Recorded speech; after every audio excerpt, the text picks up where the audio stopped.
भाई नेटफ्लिक्स ने अपने लिए नई दुल्हन देख ली है और वो और कोई नहीं बल्कि वार्नर ब्रोस है। और ये वही दुल्हन है जो अब तक 4-5 पति बदल चुकी है। पर आई थिंक ये वाला लास्ट होगा। आई डोंट नो भाई। तो नेटफ्लिक्स ने बेसिकली 8.2 बिलियन डॉलर्स में वार्नर ब्रोस को खरीदने की डील साइन की है। तो अब हमारे नवे न्यू डीसीयू का क्या होगा? बेचारा अभी अभी तो शुरू हुआ था। तो फर्स्ट ऑफ ऑल अभी तक डील कंप्लीट नहीं हुई है, सिर्फ अनाउंस हुई है। क्योंकि ऐसी डील्स को 1-2 साल तो लगता ही है फाइनलाइज होने में। तो अभी इमीडिएट तो कोई चेंज नहीं होने वाला। और एक बात ये भी है कि नेटफ्लिक्स अकेला इस स्वयंवर में शामिल नहीं था, बल्कि एक और कंपनी पैरामाउंट भी लाइन में लगी हुई थी। पर फिलहाल के लिए नेटफ्लिक्स ने बाजी मार ली है। बट अभी भी कुछ 100% श्योर नहीं है, क्योंकि डोनाल्ड ट्रंप अमेरिका के प्रेसिडेंट नहीं चाहते कि नेटफ्लिक्स ये डील साइन करे। क्योंकि अपेरेंटली पैरामाउंट के मालिक के पिताजी, जो कि नंबर 1 रह चुके हैं वर्ल्ड रिचेस्ट की लिस्ट में, वो डोनाल्ड ट्रंप के अच्छे दोस्त हैं। और ये पापा पापा फ्रेंडशिप के चक्कर में नेटफ्लिक्स की पुंगी बच सकती है। तो ये भी हो सकता है कि ये डील कैंसिल ही हो जाए, क्योंकि प्रेसिडेंट खुद चाहता है ऐसा। तो कुछ कह नहीं सकते।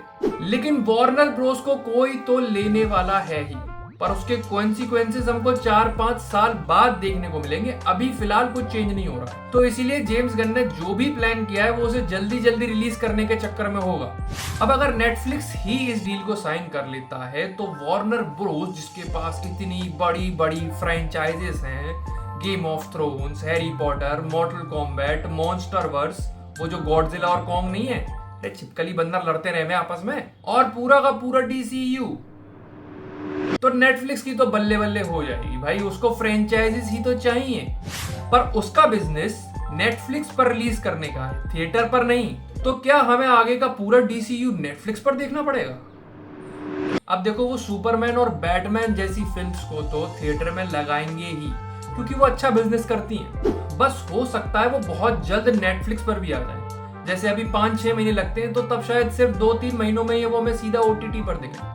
पर कुछ ऐसी फिल्म्स जो इनिशियली बहुत अच्छा मार्केट नहीं दिखाती, पर वर्ड ऑफ माउथ की वजह से और अपने कंटेंट की वजह से थिएटर्स में अच्छा रन कर लेती हैं, वैसी लो बजट फिल्म्स हो सकता है थिएटर्स में रिलीज ही ना हो, या फिर कुछ दिनों के लिए रिलीज कर दी जाए, जिस तरह नेटफ्लिक्स ने फ्रैंकेनस्टाइन के लिए किया था। कुछ थोड़े बहुत थिएटर्स में कुछ दिनों के लिए लगा दी थी, वो भी सिर्फ यूएस में, ताकि फिल्म ऑस्कर्स और दूसरे अवार्ड्स तक जा सके।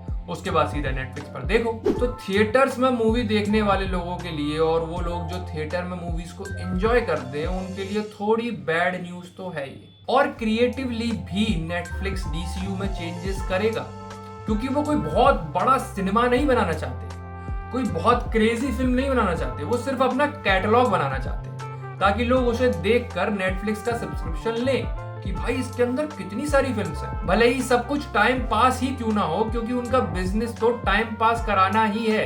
बस तुम देखते रहो और वो तुम्हें देते रहेंगे, सिंपल। अब देखो, इस वजह से जेम्स गन भी खतरे में तो है, क्योंकि जब भी ओनर्स चेंज होते हैं चीजें बदलती हैं, क्योंकि क्रिएटिव डिफरेंसेस क्रिएट हो जाते हैं, और उस वजह से पुराने लोग फायर होते हैं और नए लोग हायर होते हैं। बेचारे जेम्स गन ने अभी अभी तो बागडोर संभाली थी, और अभी से उनकी नौकरी खतरे में है। खैर, हमारा क्या है, डीसी को इतनी बार रीबूट होते देख लिया है, तो एक बार और सही। जेम्स भैया, जल्दी जल्दी पिक्चरें बना दो, ताकि ये नेटफ्लिक्स मजबूर हो जाए आपको रखने पे। कहने की बात और है भाई, डीसी को बार बार रीबूट होते हुए अब नहीं देख पाऊंगा।